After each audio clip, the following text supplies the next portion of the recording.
Welcome, everyone. Let's get settled here. This is my first Substack live, so please bear with me. Um, I see that I have 5 people here. Can someone leave a comment? I just want to see how the comments work. I assume that my audio is okay and everybody can see me. If somebody could do me a favor and just type something into the chat so that I know that it's working. Hello, hello. Welcome, everyone. I am getting situated here with Substack. Audio is great. Okay, terrific. Boy, those comments go by fast. I'm going to ask you guys for a little help. If I miss a question, you can't see me, huh? Can everybody else see me? It says my video is working, so I'm not sure why.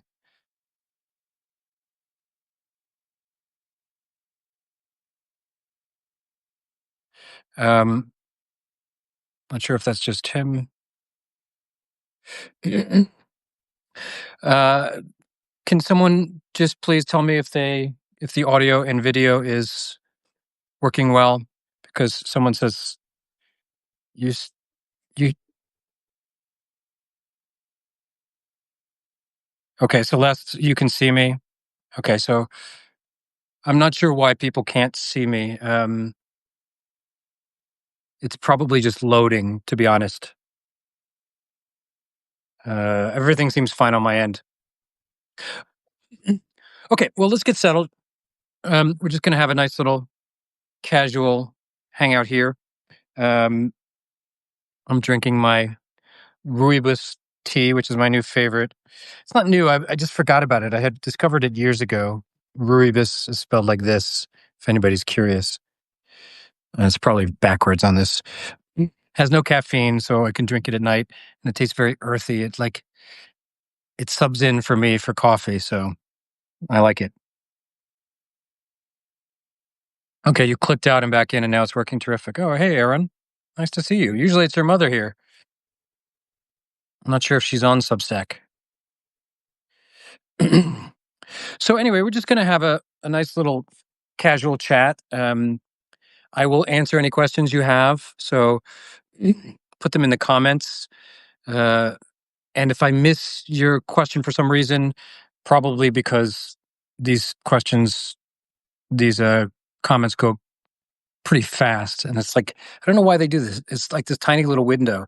I don't need to see myself in this. Like, I could have the whole screen with comments. That would be great. Um, it's almost like sometimes these companies that create these apps and stuff, I feel like they don't use the service. Like, use it once, and it's obvious that I need a little bit more room when I'm broadcasting. Okay. All right. So audio and video seems to be working for everybody. If your if your video does not work, apparently you can click out and then come back, and it'll be okay. Okay. So start thinking of your questions and type them into the chat. Republic of Tea has some Maribas. Nice. Good to see you here, Dennis.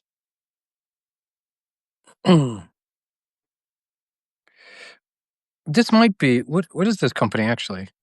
Oh, this is Numi that I have.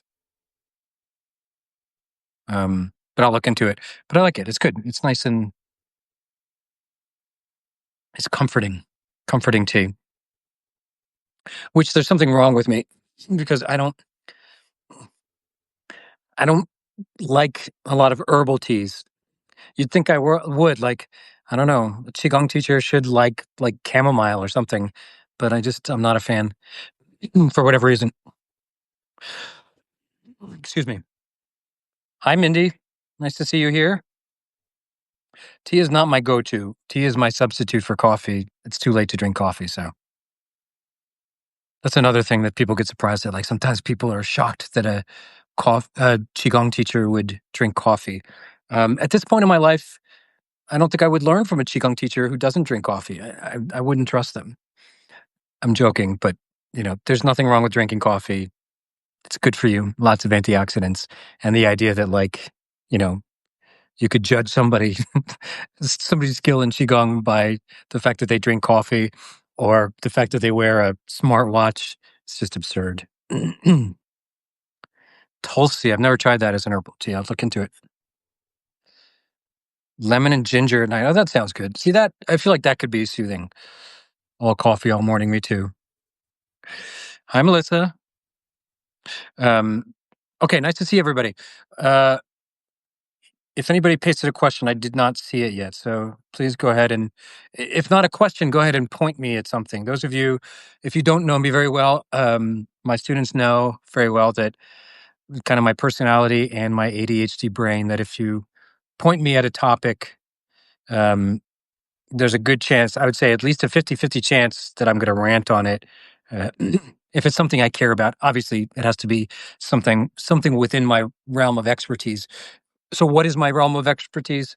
Qigong, Tai Chi, various forms of Kung Fu. Shaolin Kung Fu is my main form. Chinese medicine, and then all of that, and then Zen meditation wrapped in with this.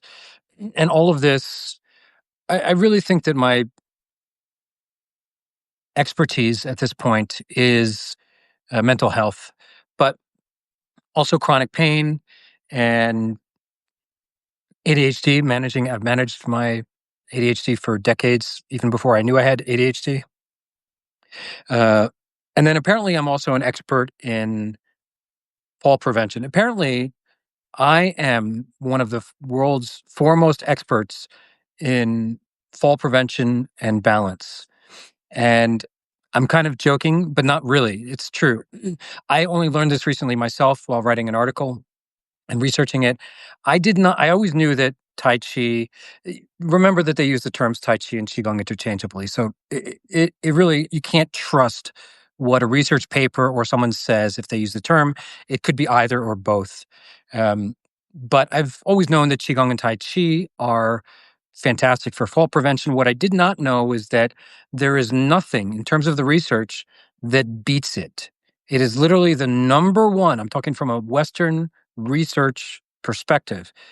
Tai Chi and Qigong are the number one evidence-based therapy for fall prevention. So I'm an expert in that simply by being an expert in Qigong and Tai Chi. Okay, let's see. Any questions? God, I really wish there was more room here. Oh, round bags and no strings. That's a plus for Rooibos because I just leave it in there anyway. Do I do any other type of workout besides Qigong? Sort of. That's an honest answer. I'll explain it. And it's funny because I recently was reading a book, and it was talking about this for like goal setting and like longevity, really, and like what really works for things like longevity. So we know that like having muscle matters for longevity. Muscle is really arguably the one of the main drivers of longevity. That doesn't mean you have to have like big muscles. It just means you have to have good amount of healthy muscle mass on your body. So for me, everything revolves around Kung Fu, including Tai Chi. These days, I mostly practice Tai Chi, but I've been practicing martial arts and Kung Fu, various forms of Kung Fu forever. And for me, like to get me motivated to do things, it kind of has to be folded into Kung Fu. So, we have push-ups, the equivalent of push-ups. We have like Taming the Tiger push-ups, which are basically just like push-ups, but then eventually you do them on your fingertips. It's for tiger claw training. We have Iron Bull, which is a Qigong exercise. I actually teach it in my Qigong 201 program. And it's kind of like, they sometimes call it a Hindu push-up. It's kind of like a combination of downward dog and upward dog in yoga, but with like a push-up as well. And I do some leg strengthening exercises, although Qigong and Tai Chi have plenty of those. And then I do like some core exercises. But my motivation for doing all this stuff is Qigong and Tai Chi, basically. So like I don't go to a gym. I don't like lift heavy weights. Like I have a pair of dumbbells that go up to 25 pounds and then everything else. I've got like some rings that I hang from. I don't even do chin-ups. I should probably do chin-ups again, but I hang from a ring, like gymnastics rings, every day. It's just good for your grip and it's good for your spine. Um, and I walk. I walk my dog less and less. He's really old now, but I used to walk basically for the last 16 years. He's going to turn 16 soon. Uh, I've walked him, every day except for this past 8 or 9 months since he just doesn't like to walk anymore. And I'm going to do whatever he wants for his remaining time. So that's my answer is that I basically fold stuff into my practice and I do a lot of stuff kind of like as breaks because I work from home and I work odd hours, like I'm working right now. Um, so if I'm sitting too much, I will take a break and do some push-ups or the qigong version, the iron plow. I'll take a break and do some body squats, which is also qigong. But I'm kind of thinking of it like I'm going to do, crank out 20 squats just to break the um, energy, I'll say, of sitting for 45 minutes or an hour. Uh, but I fold it in, and it feels like what I tell myself is that I'm doing kung fu, and it's true. But like I don't do anything else. But I do. I'll say cardio because that's a good point. So I fold my cardio into Tai Chi. Like it sounds funny, but like if you do Tai Chi fast, or I have like a punching bag. If you hit a punching bag, I do it with my Tai Chi. You can get your cardio up very easily. I mean, very often getting your cardio up is just a matter of intensity.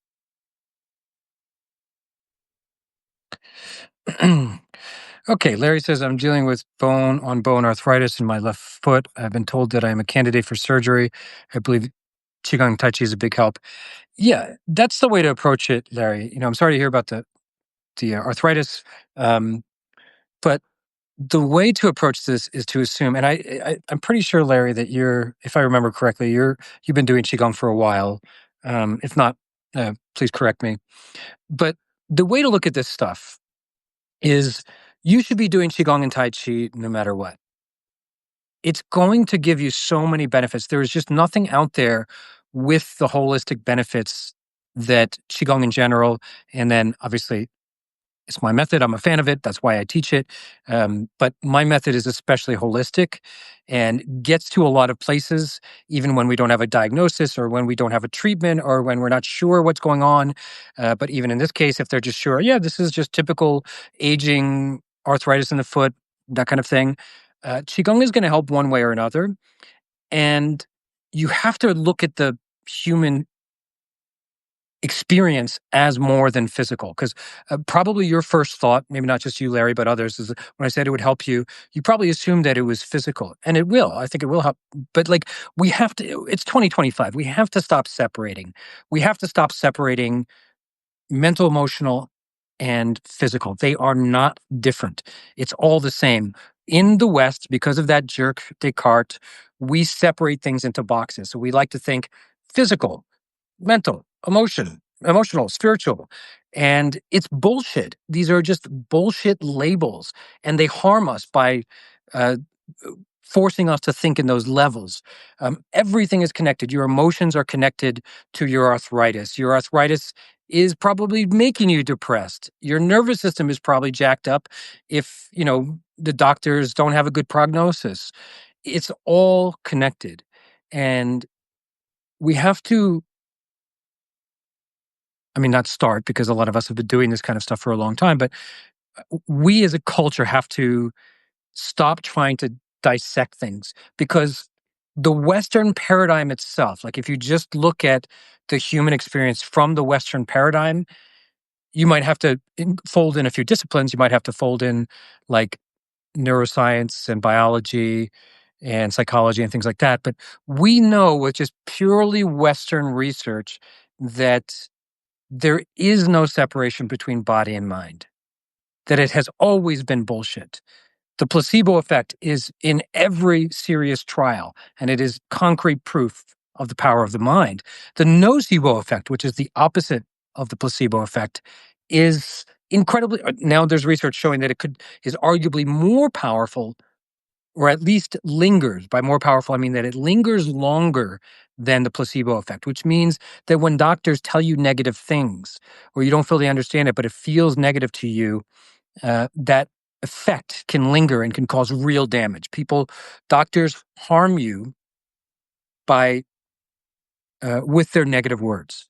So it's time. It's time to stop looking at things this way. Whatever's going on in your foot, Qigong and Tai Chi are going to help. If you can't stand for your practice, you do it seated for a while, for however long it takes. If you can never stand again, which I assume is probably not the case, but if that is the case, well, you can join the many, many disabled students that I have who are unable to stand, or maybe even were never able to stand in their life. So Qigong can accommodate. As I often say, Qigong will meet you wherever you are.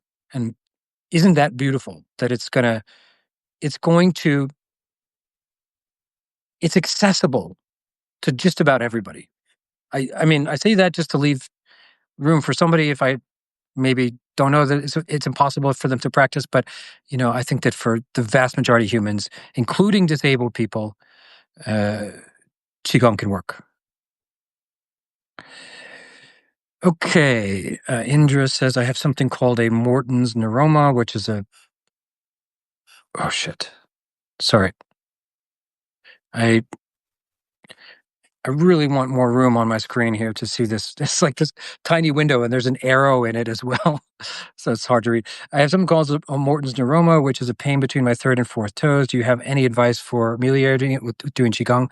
So I'm not sure if you're practicing already, Indra. Your name sounds familiar, but I can't remember. I apologize. Um, I'm not familiar with the Morton's neuroma, but that's one of the good things about my approach to Qigong is that I don't have to know much about it to know that it will probably help. How can I say that? Because I understand pain arguably better than a lot of Western specialists. And I understand this body mind connection that I was just talking about. Um, if you are not practicing the 5-phase routine as I teach it, I recommend that you start it. That's like a really practical tip that's going to help you. Uh, and if you're already practicing it, then you might need to increase your dosage. The exercises you choose are less important. And what I always tell my students, regardless of what level they are, so I have a Qigong 101, 201, and 301 program. Each one is a year long. You don't have to do them in order, but each program over the course of a year teaches dozens of exercises. And rather than me with my limited human intellect telling you, oh, this would be good. I mean, I could suggest exercises, depends on what you know, but what works best for students is to learn a bunch of exercises and then choose the ones that feel the best, that they enjoy the most, which will make them practice more. Also, you tend to gravitate towards exercises that are going to help you. You can incorporate exercises from other schools of Qigong, but cycling through and learning some exercises is the best way to figure out, because we don't know, I don't know at least. I mean, we could look into it. I could look deeply into Morton's neuroma, come up with some Chinese medical theory to explain what's going on, match some Qigong to that, and then tell you what, and then I'd have to teach you those exercises. Uh, And here's what I'm telling you is that even if we went through that whole process, I did this many times when I had my Qigong studio. It was connected to an acupuncture studio and chiropractic clinic, and I got tons of patients from them. And I had access not only to the doctors, the physicians, but their files. I was given permission to look at their files. And I'm telling you that this advice I'm giving you works better. It works better to keep learning Qigong exercises until you find the ones that scratch the itch, and to use the 5-phase routine as the base that gives you the holistic, it gives you all the skills that you need to turn those exercises into a holistic healing approach that is going to get to areas like your foot, even if we don't know what's going on. Well, I don't know what's going on. You may know what's going on, but I'm still confident that it's going to help. So this is a similar question. RC says, are there specific Qigong movements to assist with mood and depression? Again, this is Descartes' fault. That guy. We've all inherited a Cartesian way of viewing the world, and it's trouble when you bump up against something like Qigong, which is Eastern. It's not the movements that are going to heal you with mood. I mean, the truth is that going for a walk every day is going to assist with your mood, with depression. But Qigong, we're doing more. Qigong is a form of moving meditation. So the moves themselves, they do matter. It's not that they don't matter, but like I was just telling Indra, choosing the exercises that you like is going to get you better results than me theorizing, oh, this one is better for. First of all, there are different types of depression, according to Chinese medicine. Second of all, what if my theory is wrong? Just do the 5-phase routine. So the thing about the 5-phase routine is that it's structured to cover a lot of the most important skills in Qigong. So whatever exercises you plug into the 5-phase routine, that only goes in one phase, phase 2. The rest remains consistent for the most part, and it allows the qi, it gets the qi flowing so that the qi, which you can just take as a metaphor for all of your body's healing systems, will start to heal itself. So one way to explain that from the Western paradigm is when we successfully shift the nervous system into parasympathetic, get the blood flowing a little bit, get the mind to relax into a meditative state, the body is just going to naturally heal itself. So lots of things are going to start to heal, uh, including depression. Even if depression is not pathological, I'll be writing about this a lot on Substack. Those of you who don't know me, I am not against Western medicine. I'm fully supportive of Western medicine when it does things well, but I also reserve the right to criticize it when it fails things, especially since it has failed me and millions of Americans and millions of people over the world in certain areas. Two big areas where it has failed miserably is with pain management and mental health. And there's a growing argument, even inside the community of psychiatry and psychology, that many types of depression should not be pathologized. But, and the same is true of ADHD and autism, that these things are not disorders. My ADHD is not a disorder. It is a neurotype. It is a way of my brain perceiving the world, and it's useful. It makes sense from an evolutionary perspective. I would be exceedingly useful in certain ways, only certain ways, to a tribe, hunter-gatherer tribe from 20,000 years ago. And interestingly, my ADHD brain makes me a better teacher as well.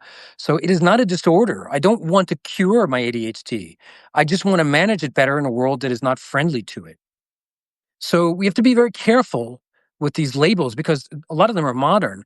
The beautiful thing about Qigong is that, and for me, like Qigong helped me with my depression and anxiety, even though I was misdiagnosed. How amazing is that? Like I was diagnosed with MDD, major depressive disorder, in my 20s. Turns out they fucked that up, because it was ADHD all along, and maybe some capitalism mixed in there as well, but it was not major depressive disorder. And I really went over 20 years with the wrong diagnosis, but I was relying on Qigong for my therapy. So Qigong doesn't care. It's going to harmonize the system regardless. It's going to get your happy energy flowing or happier energy flowing regardless.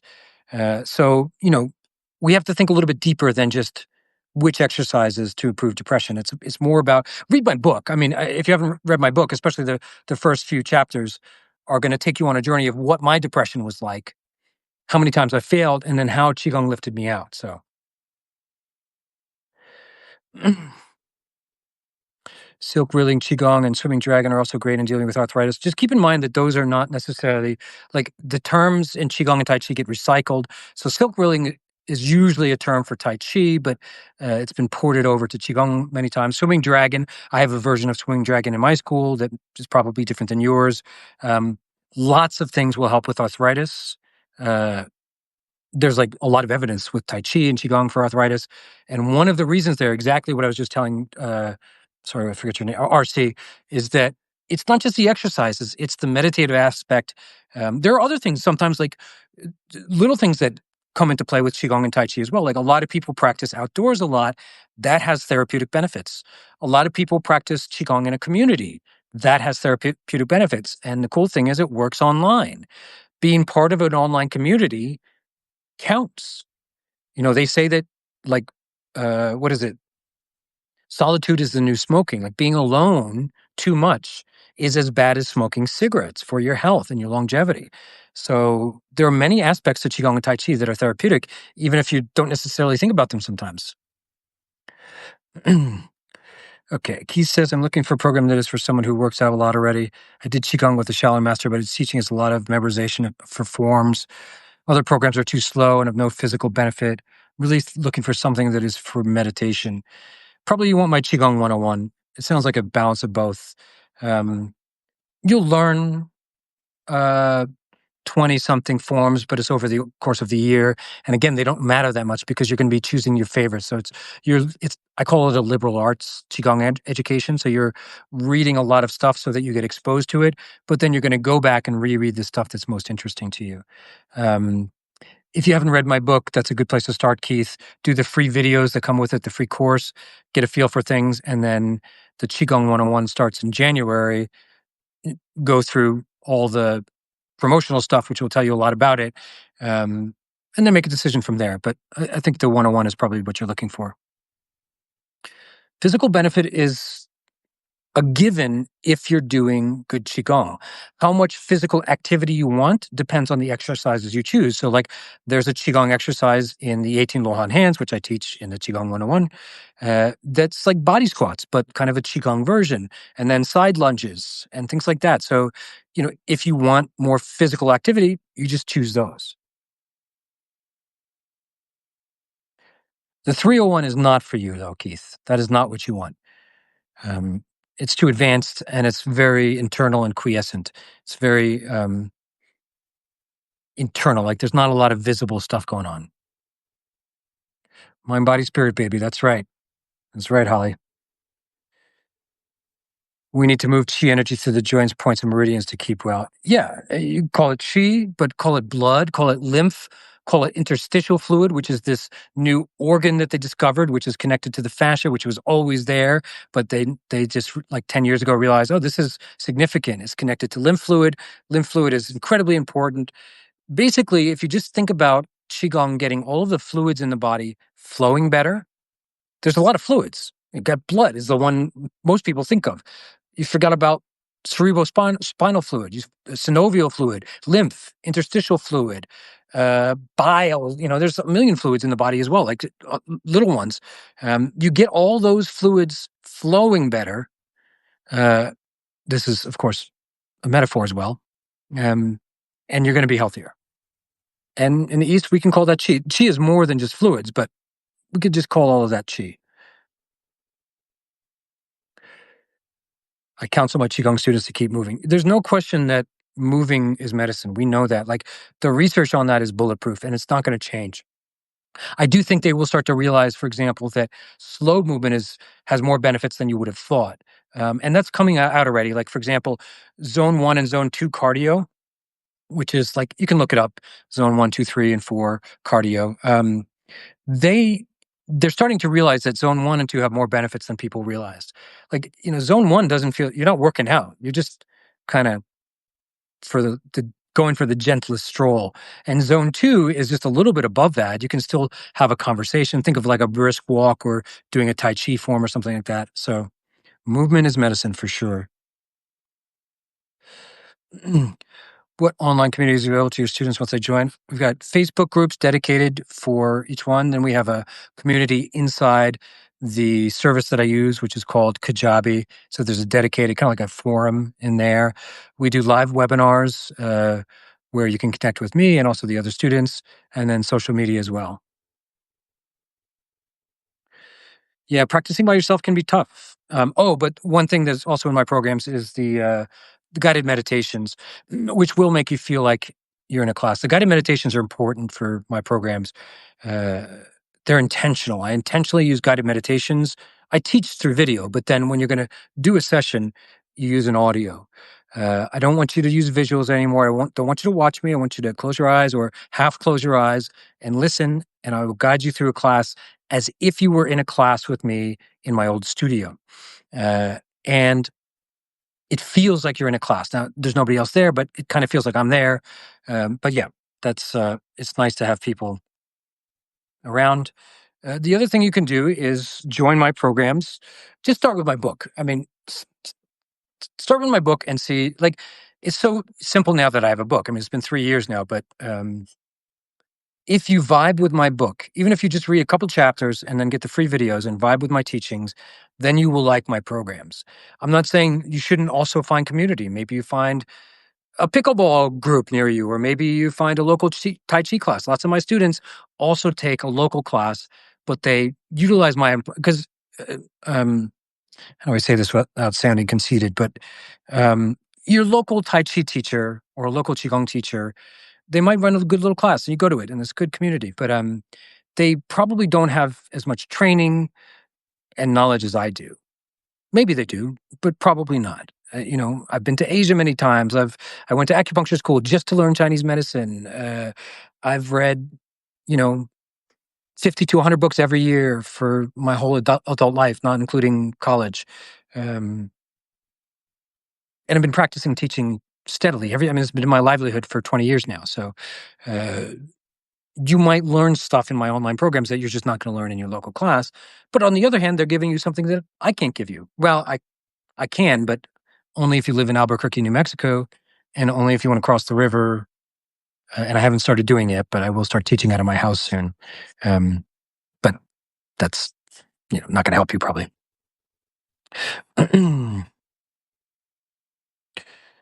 Indra says, "Can you talk about the mechanics of your 301 course? Does it meet every week, or is it mostly asynchronous?" Meet every week isn't the right word. So if you haven't done one of my programs, it's a little hard to explain it, but I will try, and I can probably do a pretty good job. So you get a new lesson every week. The lesson will include some videos, a video of me talking about some of the theory or what we're going to do or the history or something, and then a teaching video of the technique if necessary. It's always necessary, something. A guided meditation, which will then take you through the process. So for example, like learning the technique of the small universe, like the breathing technique, and then like the idea of what we're doing with the chi, that's one thing. But that's still up here. The guided meditation guides you through it in a session while you're doing it, not learning it, not thinking, but you're in a Qigong state of mind, and we're going to do whatever part of the small universe path breathing. So we're bringing the Qi down to Dantian and then back up. We're going to do that in the guided meditation. Then we also have live webinars, every 6 weeks or so. You've got the communities that you can ask questions in. You can ping me literally below any lesson. You leave a comment and I get a ping and I can answer it. And I'm there with you. It's like I'm active, right? So all I can tell you is that it feels live, right? Even though it's not. Well, some of it is live, but it's a combination of recorded materials, me being fully engaged the entire time for the entire year with you, uh, live webinars, things like that. So it all comes together. And the reason why this is actually superior to like meet, my students are all over the world. We couldn't just meet at a certain time. We do that every once in a while for a webinar, but even then, a lot of people can't show up and they watch the replay. There's always a replay of the webinars. It's because online learning just makes things easy because you can go back and review this stuff, right?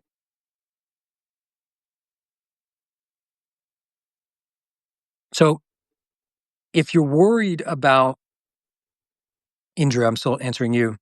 If you're worried about like, leading a busy life and still doing a program like that, well, don't worry because that's what the program is designed for. All my programs are like that. They are, I mean, the joke is that when I first started teaching back in 2005, um, I kind of had an oh shit moment where I thought at first that all I would have to do was teach well and transmit the knowledge that I had, and that would be enough.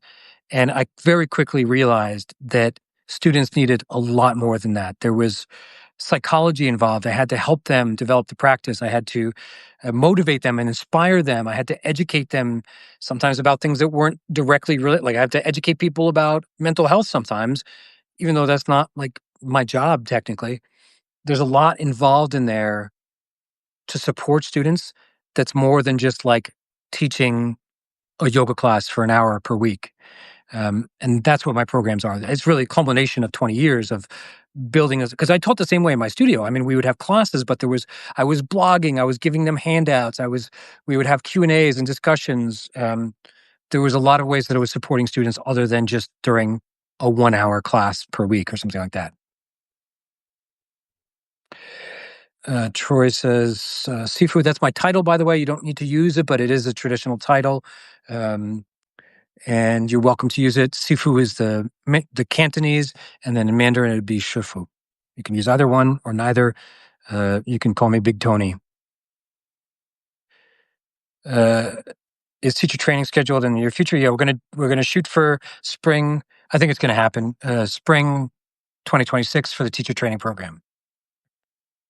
It'll be also a year long, and there'll be limited spots for that, unfortunately, because I don't think I can handle too many.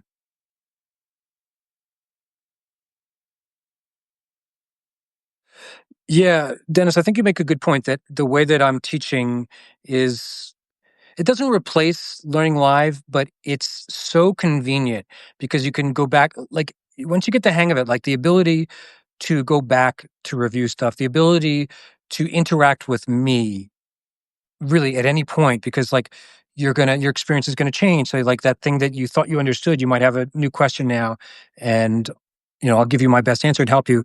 Also, the community will help you. You get answers from them, like sometimes things that I don't even think of. Like it's beautiful to watch now. It's like a big family where like, okay, I raised the first 1,000 children and now those 1,000 children raise the next ones, right? So but I'm still there, right? Teaching and raising the kids, so to speak. But there really is something special. Um, learn in person as well if you can, but it, you just won't be disappointed with my programs. Yeah, there's a new lesson inside the course every week. Community is wonderful. This is very true. I'm very proud of the community that we built. It's fantastic. And I'm trying to build a new one here on Substack. Obviously, it's lots of my existing students, but I feel like Substack is going to help me reach new people who want qigong the way that I teach it. This no bullshit approach that I have, very modern and real, but rooted. Like, I mean, if you don't know my story, like I did all the traditional training, right? Like I suffered under an insufferable master for a long time, and finally broke with him after 17 years for a sexual abuse scandal. I went to Asia. I did all the grueling training, and I'm not teaching you that way because it's no good. I improved it. My method is better and leaves out all the bullshit. Uh, Marna says, I review stuff over and over. Videos are very helpful, and I learn so much in the meditations. Yeah, the meditations are instructions. For those who don't know, it's not just like taking you through what you know, it's teaching you. Okay, Aaron, who's one of my top students and a teacher in his own right, says, regarding teacher support, I daydream about a civic neighborhood society centered around Qigong and Kung Fu, everyone lifting each other up. We should talk a little bit, Aaron, because for the teacher training, which you've done, one of my goals is to support that. And maybe you can help me with that somehow. Maybe I can bring you in, help me do some of the teaching. But I'm actually going to intentionally teach the program a little. I'm going to teach people how to teach Qigong, obviously, just like I taught you. But I'm viewing it now as almost a form of mutual aid. For those who don't know, mutual aid is a way of community supporting each other, like uh, you know, helping people with what they've got. A simple example is I have an apricot tree in my backyard that produced 40 pounds of apricots this year. I couldn't believe it. And okay, my neighbors maybe weren't in need so much, but I gave to all my neighbors. And in a pinch, I could give it to a food bank, right? So we can do the same thing with qigong because we can give things in many ways to support the community in a local way. And honestly, I think that that's one of the most important things now. So I'm very keen to work this into because, like, even if you're only teaching 5 people with your qigong, even if that's what you're doing, you're just teaching 5 people. Um, that's so valuable. It's more valuable than you realize. There's ripple effects to that. I'm going to be doing something like that here. I mentioned it earlier in my house in Albuquerque. I'm going to carve out space in my house to teach, and it's going to be a tiny community. I'm going to try to stream some of that stuff so that, like, that'll be the deal. They'll come for free, but then we'll film it and stream it. Uh, but so then, we'll have like a little local community here, but then we're also broadcasting out. Um, I think I think that's the world needs a lot more of that. Good for you, Marna. That's 5 lives you're changing. RC says, thank you very much for your time. It's fascinating. I'm going to research more into your 301 course.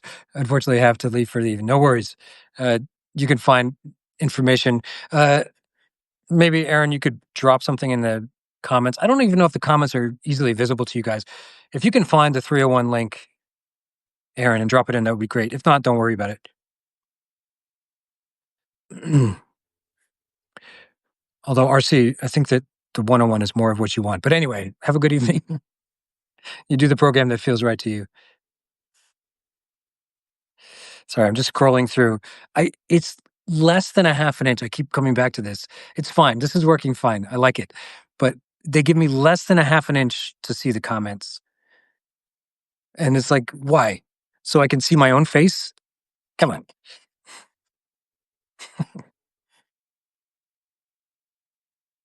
And I don't think I don't think I'm missing anything. I think that this is as good as it gets. Okay, did I miss any other questions?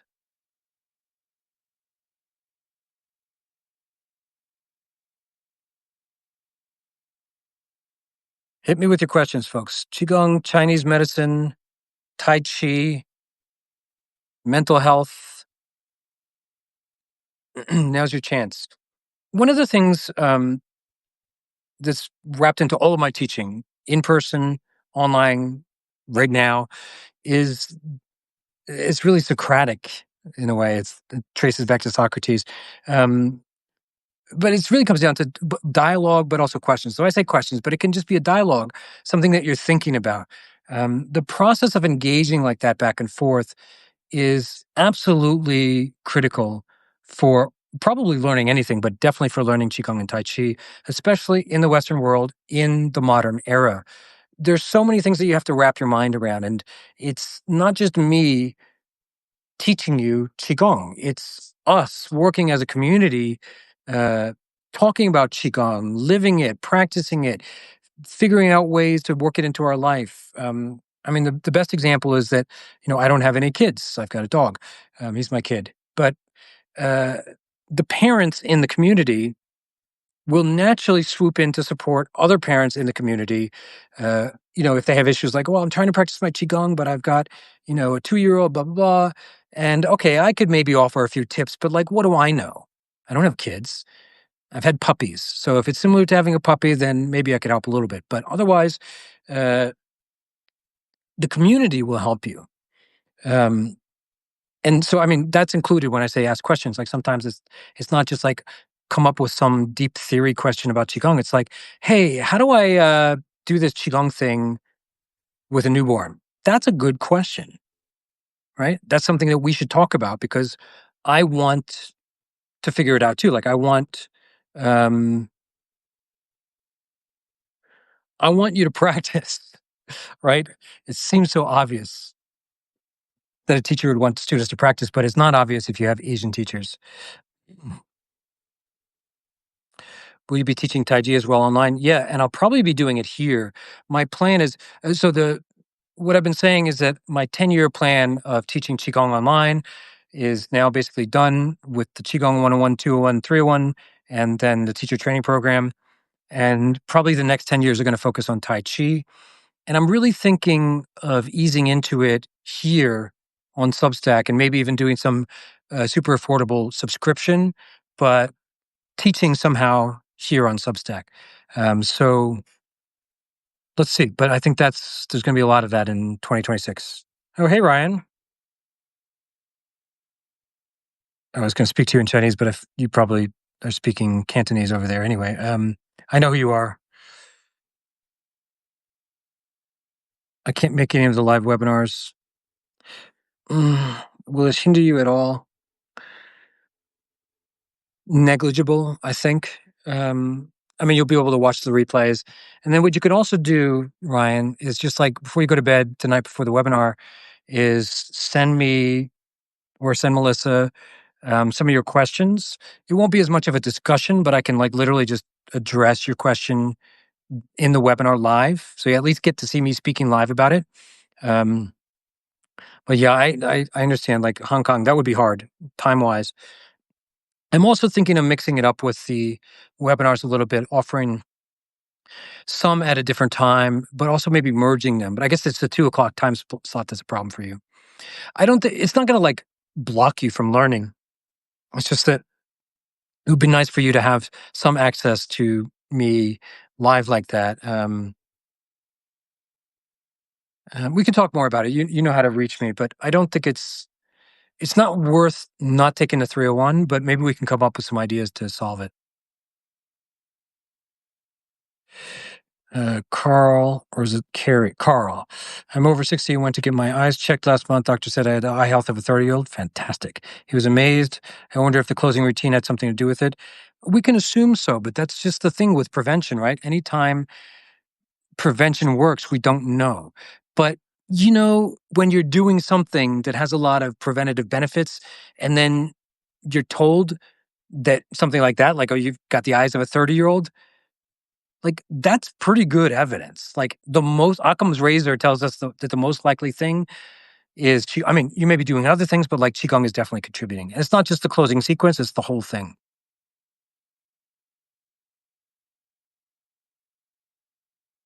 Puppies versus children. I've heard dogs obey better. I suppose it depends on the breed. Okay, Ryan, you're welcome. Cameron says, hi, Sifu, thanks for your time. I'm a current 101 student from Sydney. I'm loving the course. I do my own 15-minute 5-phase routine in the morning and do the course guided meditation in the afternoon. Perfect. I have a question, though, about fitting in Zhanzhuang. Should I do this as a completely separate practice than the 5-phase routine or incorporate within my existing 5-phase practice? Either, really. And how long should I practice the gathering chi technique? I mean, I think the thing to start with, the thing with Zhanzhuang, which is the standing postures, where you stand like a tree, kind of, for those who don't know it, which I teach in my Qigong 101. The thing with Zhanzhuang is you just want to plan for the long run. It's a years long marathon, right? So sneak in 5 minutes to your routine as it is right now. That's a very good start. Could even be 5 minutes every other day. Then you can start to increase that to 10 minutes. I think 10 minutes is about the sweet spot to really get a lot of the benefits of Zhanzhuang. 10 minutes, I'm talking of Zhanzhuang only, right? Worked into the rest of your routine. You can do some of it separate, but you can just fold it into phase 2. Use intermittent flow. So you're going to go do some exercises, do some flowing breeze, swaying willow, then go back to the Zhanzhuang, then some more flowing breeze, swaying willow, that kind of thing. And the other thing about doing Zhanzhuang is once you start doing, so even if you're doing 5 minutes every other day, it's going to add up. You're going to build chi and you're going to realize like, I could do more, right? Because it's like a net gain. It's like an investment, really. And that once that investment starts paying returns like dividends, you can sort of reinvest them and realize, well, I've got more energy and I'm sleeping better. So I can just add a little bit here. So just don't rush it. Puppies are much easier than kids. I would assume that that's true, but puppies can still. I shouldn't just say puppies though, because now with the senior dog, it's like it's this whole new. You know, I guess this is why people give up senior dogs. I never understood it. I'm with him until the end, to the very end. But he's a senior dog now, and he pees inside the house, and he wakes me up at 5 a.m. and he's got to go outside, and he has all sorts of like lingering little health problems that you freak out about, stuff like that. So it's a whole thing too. But I'm sure that's still not as difficult as kids. Yeah, of course you can do that, Ryan. I mean, maybe we can come up with something else. Just send me a question, but that at the very least, that's easy. People give up their senior dogs all the time. Yeah. I'm trying to get into fostering, and I have a friend who fosters, and the stories you hear of people who bring their senior dog to to shelters and mm, hey, I don't get it. A lot of things I do not understand about humanity. But yeah, it's crazy.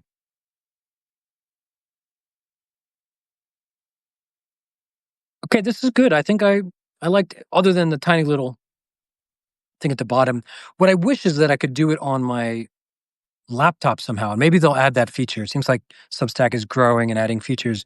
Um, if I could do it on my laptop, then I could have a bigger screen and like see the questions and scroll through them more easily. But like I'm literally on my iPhone here, just me, right, in my living room with this like with my finger trying to scroll through this stuff. It's fine. It's working, but like it's a little small. I have a friend with a senile old chihuahua. She says the same things. She does what he wants. Yeah, I do the same thing. Yeah, Pepper is also he's more and more blind, and I don't think he hears much anymore. But he does remarkably well. I mean, he still gets around. He still loves to eat. He prances around a little bit, um, and I feel like I'm going to know when it's time. But right now, he's okay. He's just an old man. You know, 16 for a schnauzer. The prerequisites for the teacher training would be you have to have taken either the 101 or the 201. Um, there'll be some more prerequisites than that, but what we're going to have to do, because it's the first time I'm offering it and there's limited spots. It's not the first time I've offered it. I have two other graduating classes of teachers, but those were live. Excuse me. This is the first 100% online version that I'm going to do. Um, and I'm going to limit the spots. So there's going to have to be an application process. And I don't know yet, but I think that the students who've been with me for a long time are going to rush to do it. And if that's the case, like I'm going to obviously give um, spots to people who've like taken all three, the 101, 2, and 3-1. Um, they'll also get a higher level of certification. So I'm going to base the level of this course will be the same, but if you've done all three of my programs, I'm going to give you like a level 3 certification. So it's not, it's you got to meet the prerequisites, but like I think this first year it may fill up just with you know students who've been with me for a long time online because I've been teaching online for over 10 years now, and I'm talking about 50 spots. That's it for the teacher training.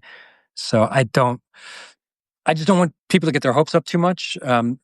But the truth is, I don't know. Maybe it won't fill up. Maybe we'll only have 30 people. I don't know. But you got to take either the 101 or the 201 because that's going to be also your textbook for teaching in many ways. Oh yeah, Aaron, I'm on my phone. People who give up senior pets seem to lack compassion. What do they do with older family? Right. Not my family. I have a good relationship with my parents, but I have some extended family that I would turn them to the shelter before I would turn a dog to the shelter. Right. Yeah, I'm on my phone. I'm literally scrolling. That's why my hand reaching is my hand going to the bottom of the screen to scroll up. My experience with acupuncture school. Oh, that's interesting. I haven't talked about that in a while. I went to acupuncture school.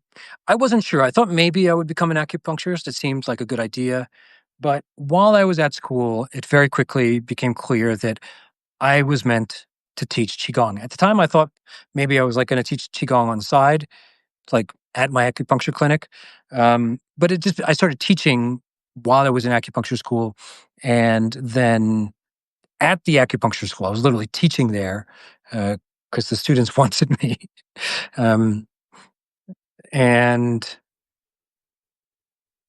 so my experience was a little bit different because, like, halfway through, I was like, oh, I'm just here to learn Chinese medicine, which I did learn. And I'm glad that I learned it because it makes me a better Qigong teacher. I did not finish, though. Like, I didn't finish or get my license because towards the end, I had already opened the studio.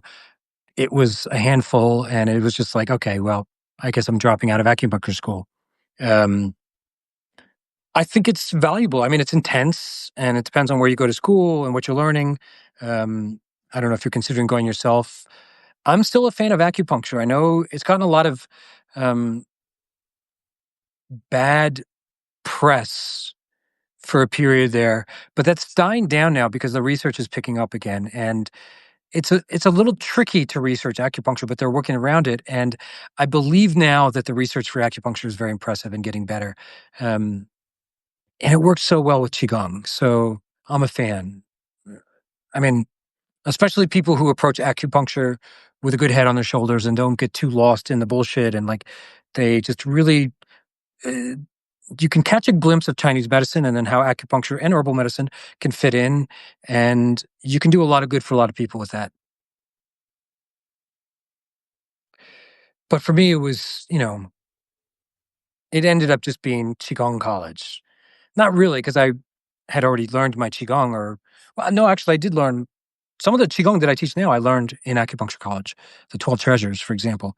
Um, but it was really for me more a means to become a better teacher, so that because I wanted to understand Chinese medicine.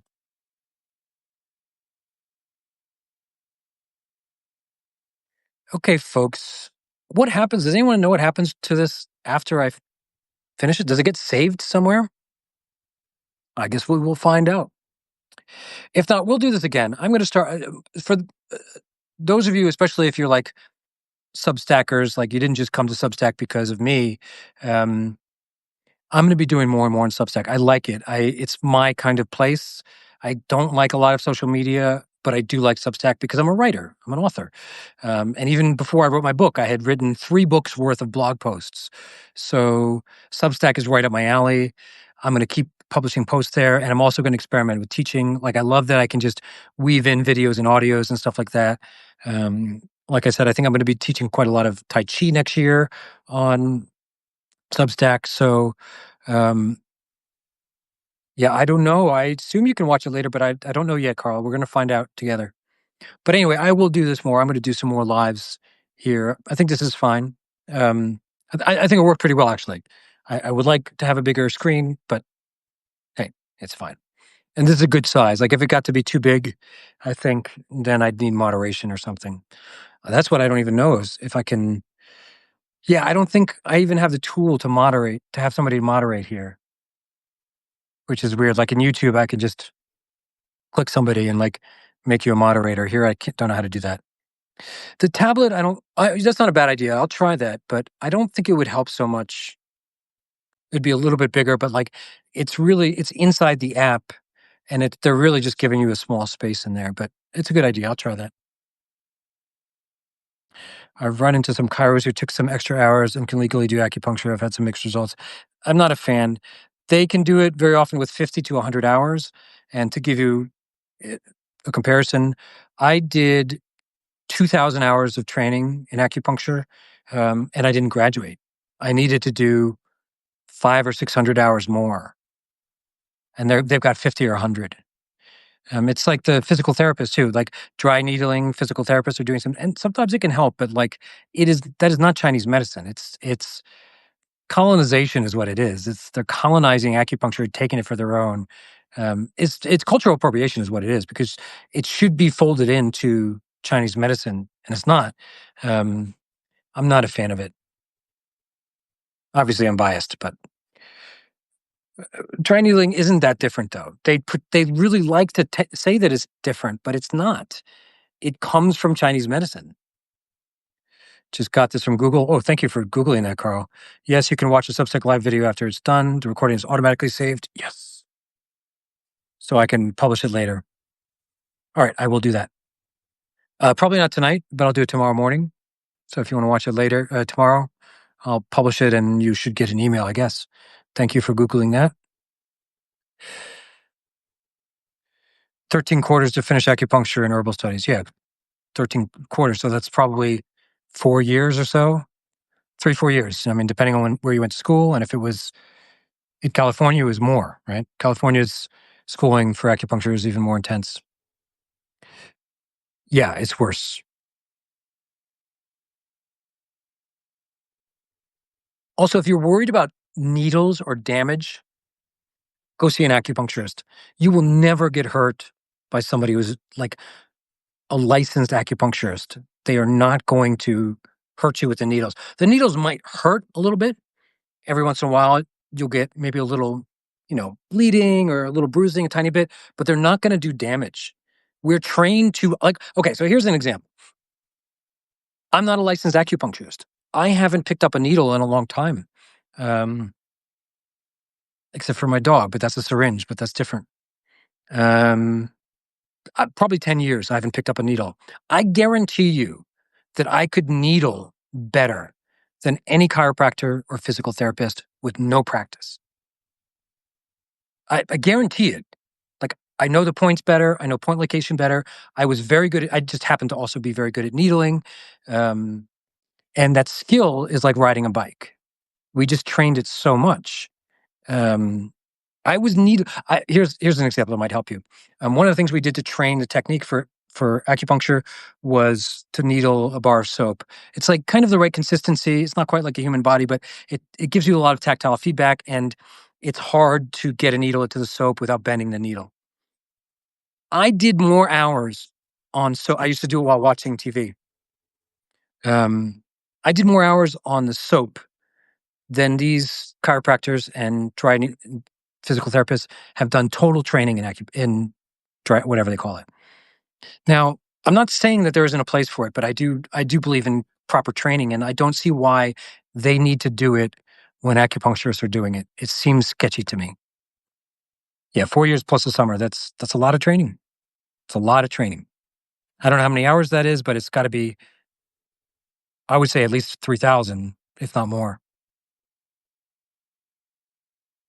3,000 hours of training is very different than 300 hours of training for yoga, the way yoga teachers get.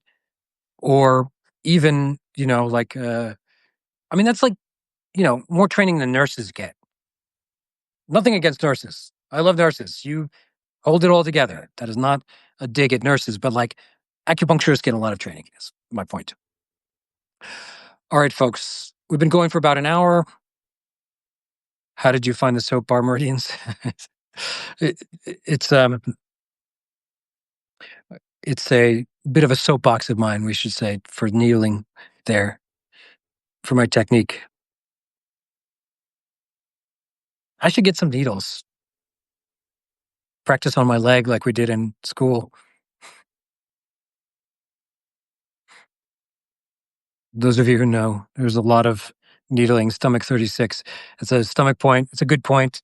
It's easy to reach. It's kind of on your knee, around your knee. Um, and you just start practicing on yourself. Brown paper towels and string. Oh, that's interesting. Huh. Yeah. I did mostly I did mostly soap and humans. I did needle a lot of humans. It was in the clinic, but it was not, I don't have a license. Anyway. All right, folks, unless anybody has a last minute question, let's call it a day. This was good. I like this. Let's do this again sometime. Very quickly, actually, you could help me out since you're all still here. Tell me about this time slot, because I never know what time to do things. I live on Mountain Time in Albuquerque, New Mexico, but that doesn't matter. I could do within reason. So it's 8 o'clock for me right now, 8 p.m. But I could do kind of whatever. So I'd really like to know what time slots work for you. Like, um, for lives. I'm specifically talking about lives. Like, uh, you know, what do we want? Do we want after work, right after work, after dinner? Like, where are you? Which time zone are you in? Like, I just kind of chose this. I was like, let me just do something later, both for like people who want after dinner on the East Coast, but then maybe West Coasters who do it a little earlier. I don't know. But if you can give me some feedback, that would be awesome.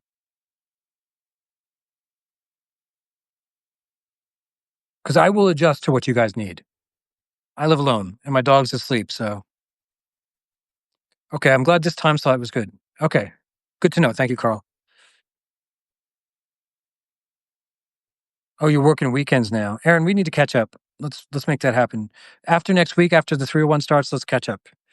Um, 2 p.m. Sydney time. Oh, interesting. Okay. Yeah, I got lucky for that. So West Coast, that's what I suspected. This was a good time for West Coast as well. And then a bunch of East Coasters as well. Argentina, okay, so you're a couple hours ahead. Okay, good. Thank you for that feedback. I appreciate that. I mean, this is kind of survivorship bias though, because you guys are here. So obviously this works for you. But I was curious for the feedback, so I appreciate that. Okay, folks, have a terrific rest of your evening. I will see you around on Substack and elsewhere. Take care, everyone. See you soon. Bye bye.